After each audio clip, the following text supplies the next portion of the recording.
Welcome to the Coach Podcast. I'm your host, Coach Karen Eldad. Settle in. We're about to make you feel really good. Welcome back to the Coach Podcast. I'm your host, Coach Karen Eldad, and we are still doing our deep dive into coaching masters. These are the teachers who truly embody masterful knowledge. The teachers who are not only all about how they do what they do, or what they do even, but truly about why they do what they do. Today's masterful teacher is my new friend, Vasavi Kumar.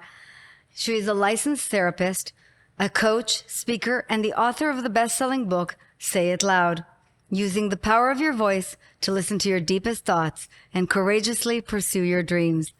Vasavi is also the outspoken host of the Say It Loud podcast and the founder of the Say It Loud Safe Haven community. As a first-generation Indian-American woman living with bipolar disorder, Vasavi has turned her story into a movement, helping others stop hiding, own their energy, and become fully seen and heard. Welcome. Thank you for having me. It's such a joy to have you. Yeah, it's a pleasure to be Let here. me tell you something. I like an outspoken lady. I do too. I get that from my mother. She's an Indian immigrant woman, and she taught me how to just use my voice. That's why I wrote the book, Say It Out Loud. And it really is truly my mission to be able to help other people use their voices to say it out loud. It's a beautiful mission, but you and I both suppressed that outspoken tendency we inherited for our mothers for quite a long time. So I'd love to dive into your story and then take people into what you do, and then also perhaps offer to the listener maybe some critical tips and some wisdom for this time that we're living in. Yeah. Where would you like me to begin? Well, I'm wondering if you could begin with your story. Yeah, absolutely. How did you come to this work?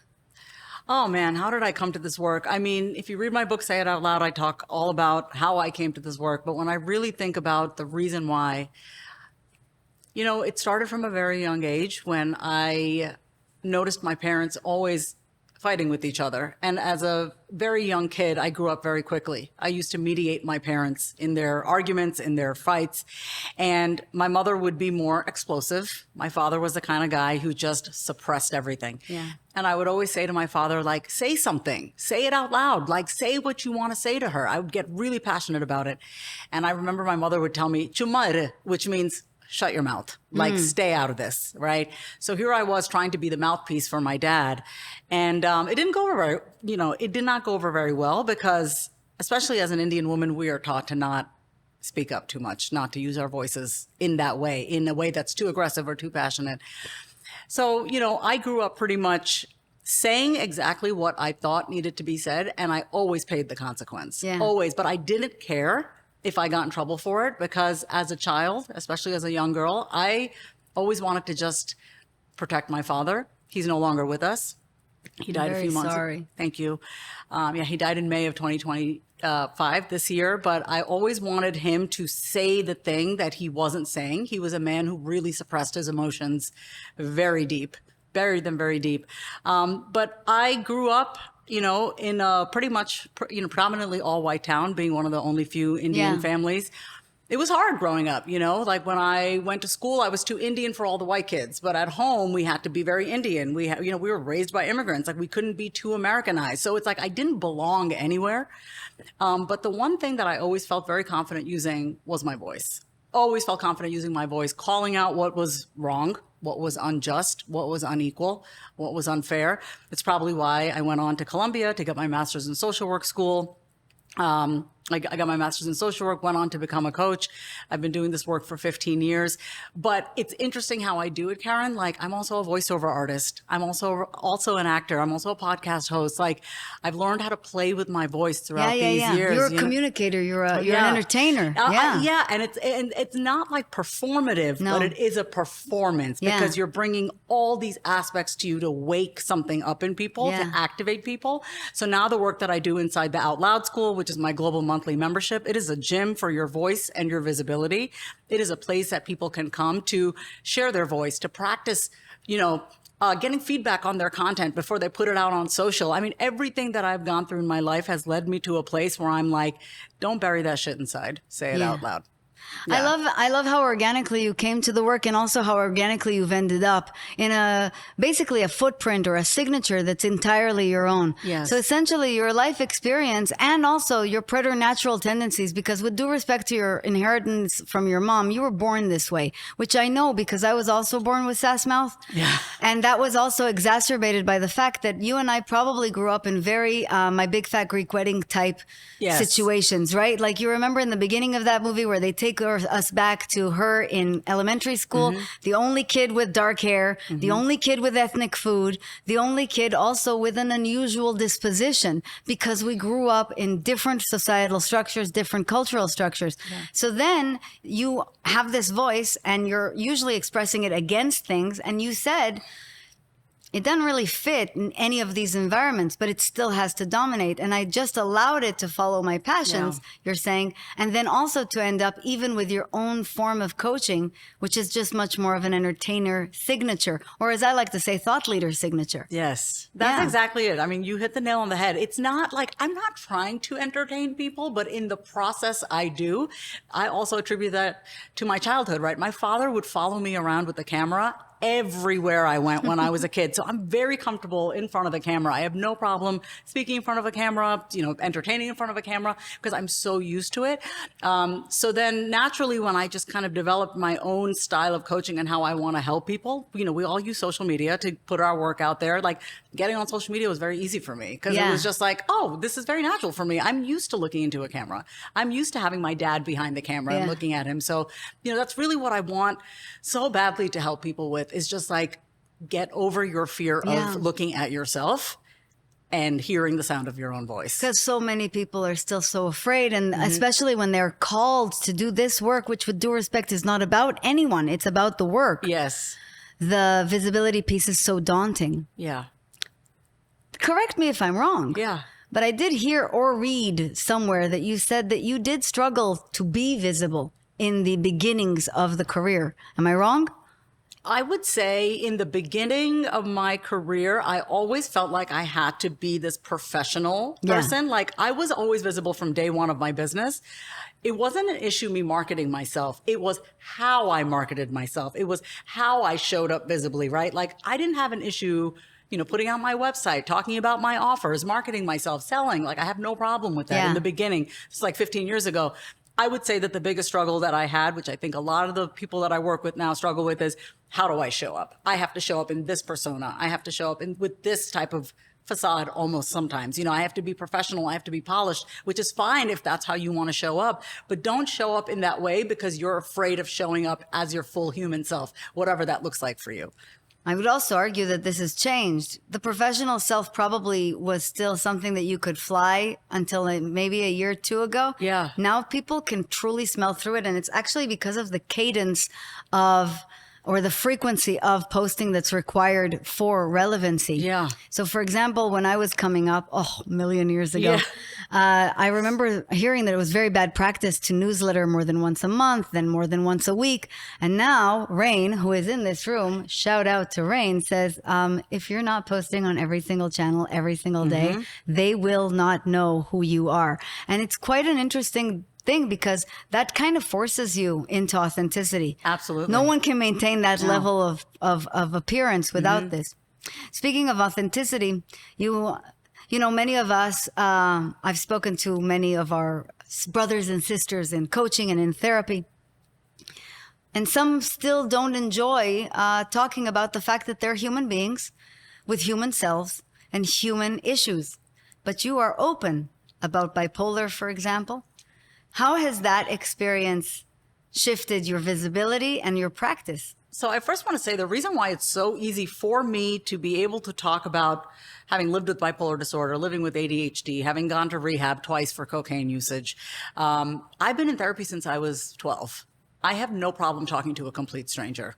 At the age of 12, I started talking about my, the inner workings of my world at the age of 12. So now at 43, like I have no problem being like, yeah, this is what I'm going through right now. And what are you going to say about it? You're going to judge me? Yeah. You're not going to hire me? I don't care, right? Because for me, what matters is I am being truthful and honest, right? So if I could watch a video back and say, yep, that's exactly how I feel, that for me is a sign of success. And I think a lot of people struggle with showing that human side because they're worried about, if I show this side of me, this person is not going to hire me. Yeah. They're not going to think I'm professional. They're not going to think I'm credible. And I'm like, I don't want to hire someone who's never been through shit in their life. I don't want to work with someone who has never struggled a day in their life in some shape or form. So I think, it's kind of backwards thinking to think that you're going to be able to connect online by being this person who's like, my shit does not stink over here. It absolutely does. And I do think you need to be able to say that out loud and own the fact that you don't know everything. Own the fact that you've been through stuff in your life, that you don't have all the answers and you're still going through it. And I always say this to my clients, allow yourself to be seen mid-evolution. Why do we only show up when everything is packaged and perfectly put together? Allow people to see you messy. Allow people to see the behind the scenes. I recently started taking back dance classes again.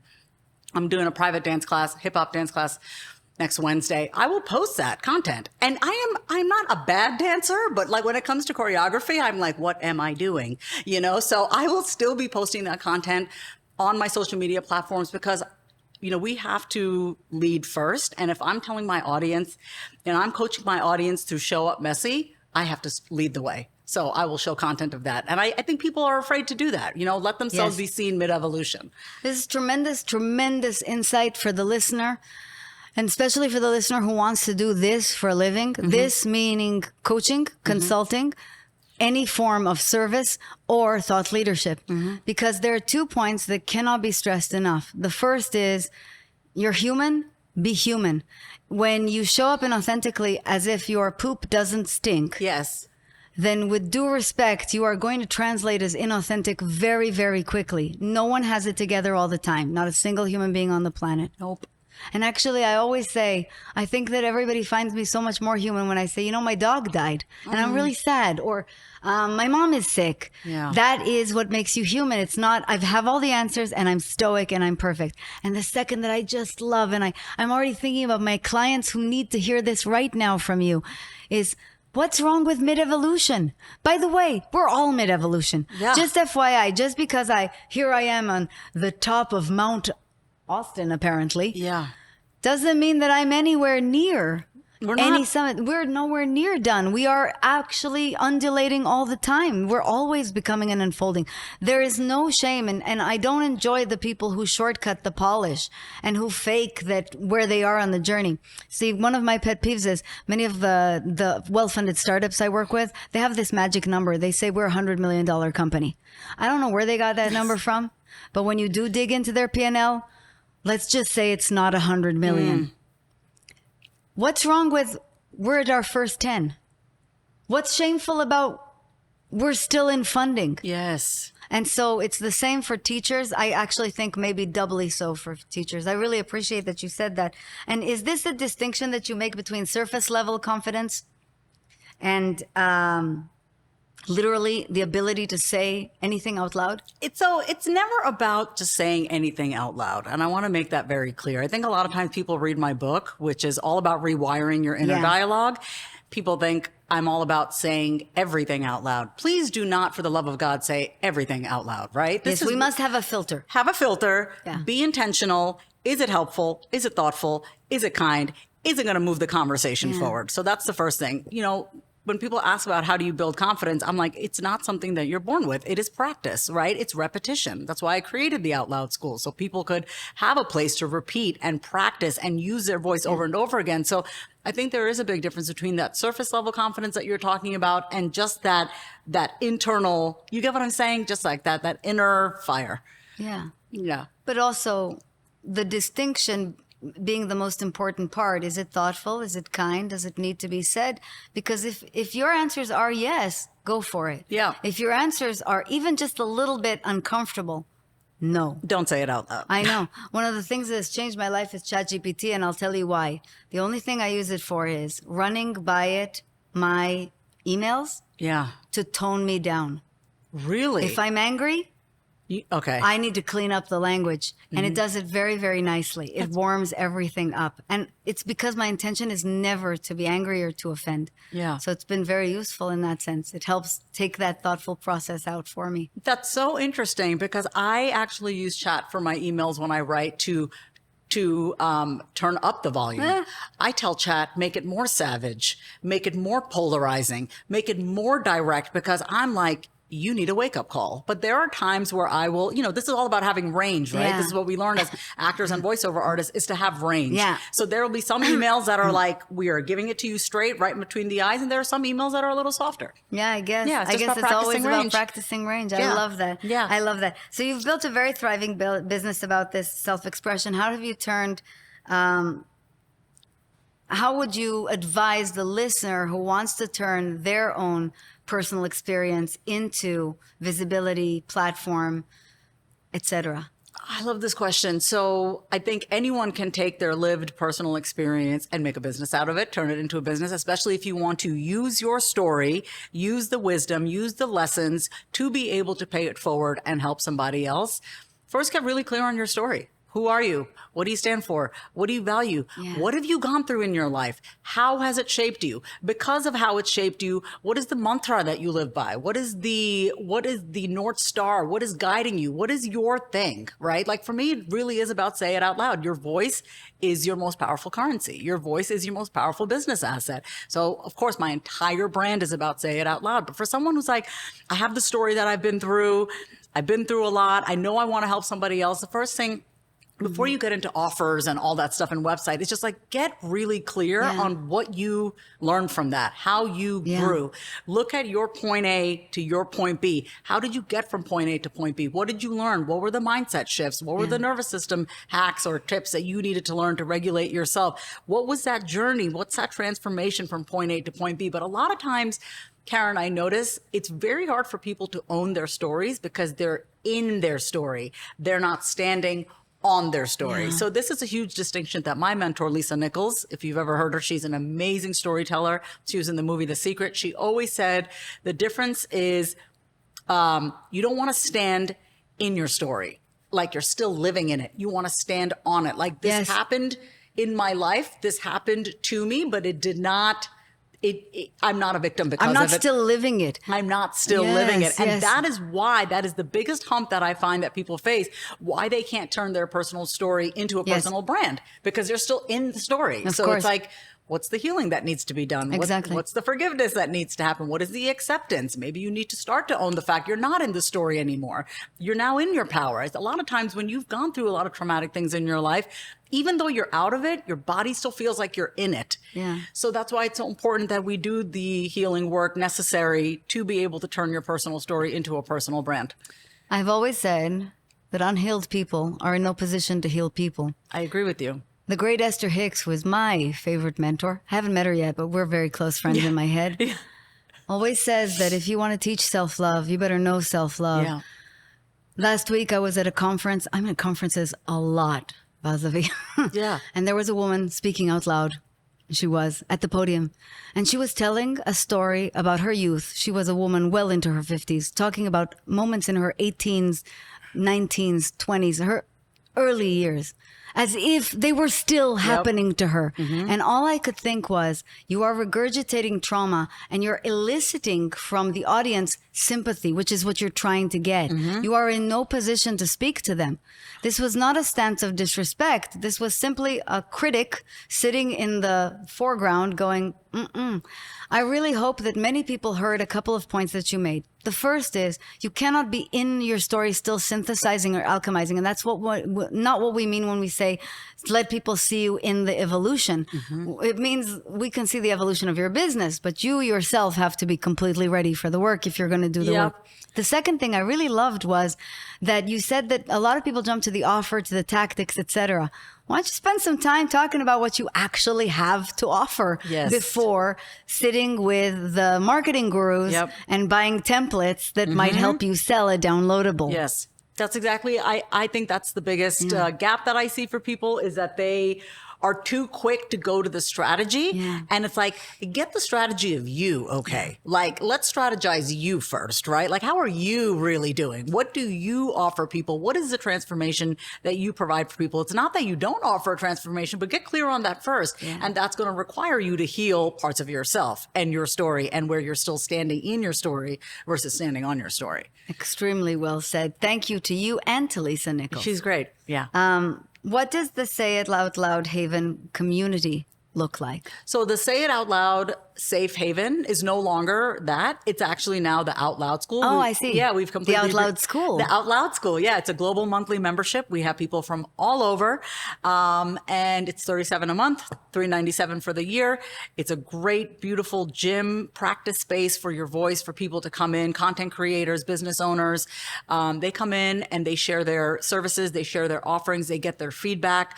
They really practice using their voice in real time. And they also get live coaching hot seats with me twice a month. So it's That's amazing. Yeah. So it's a really great place. I wanted to create something that was easy access for people, like an entryway into my world. And from there, if you want to work with me one-on-one and stuff like that, you can come to my retreats, all that good stuff. But I really wanted to create a place because so many people want to show up polished. And I'm like, do you know what it takes to show up polished? Yeah. There is a lot of practice that happens behind the scenes. I know. They all think that this is the easiest job on the planet. I swear to God, so many people want to become a professional speaker.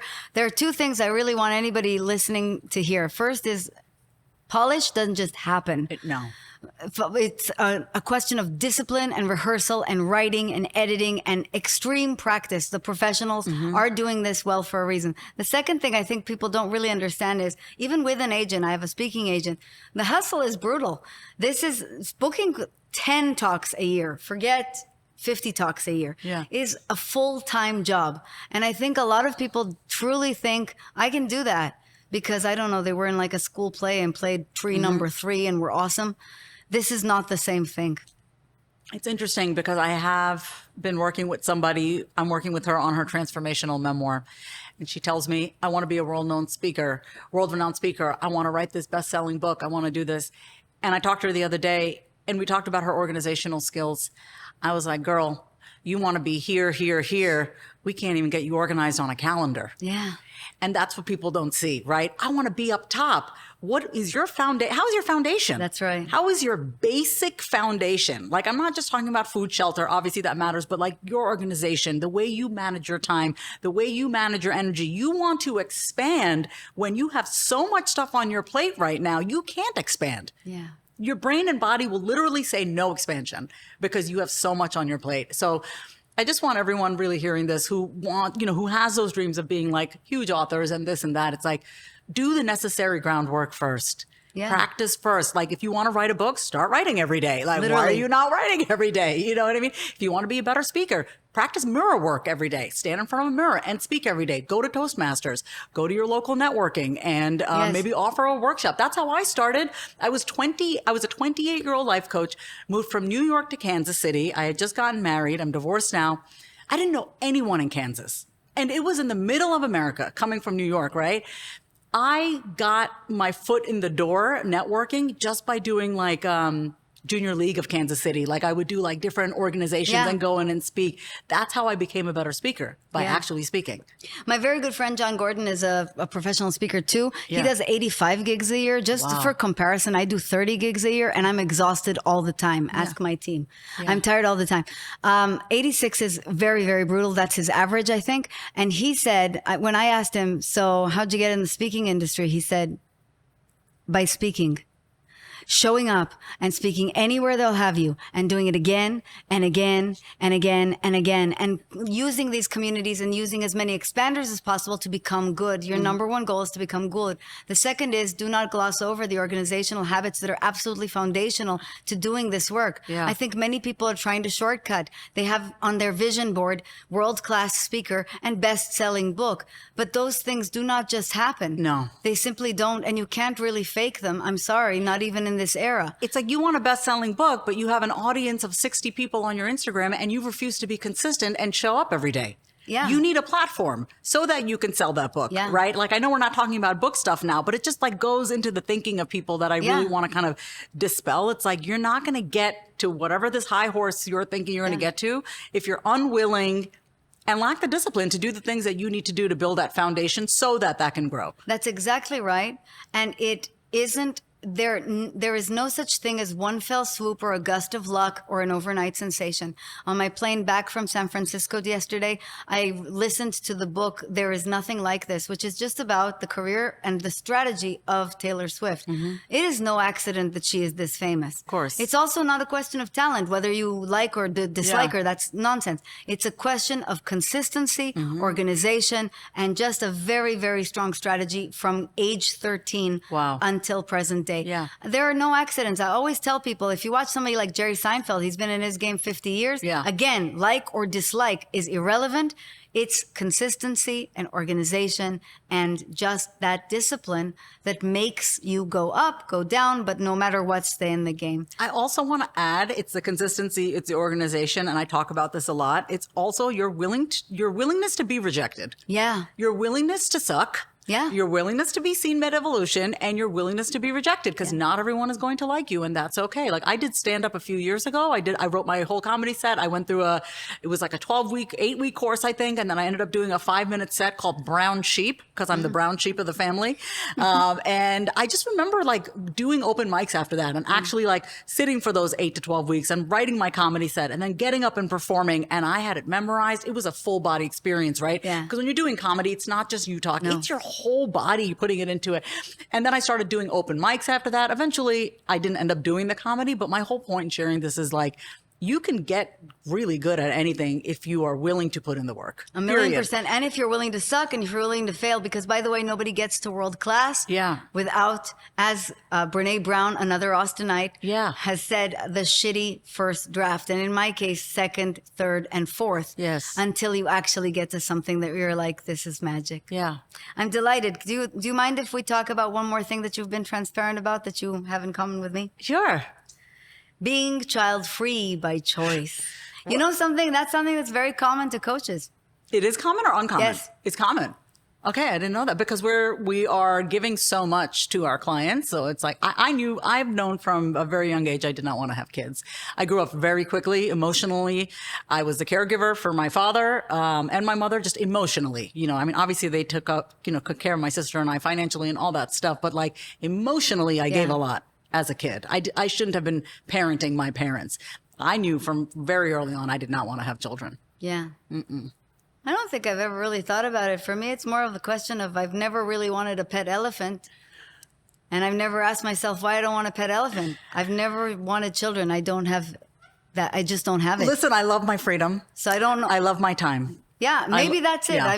It's just never crossed my mind. It's unfortunately been shoved down my throat. But every single time I reacted to it the way I react to a food I don't want to eat. No thanks. And there's no drama around it. None. It's such Zero. a clear yes Which for is me. one of the things I really liked about listening to you speaking about this topic in various outlets.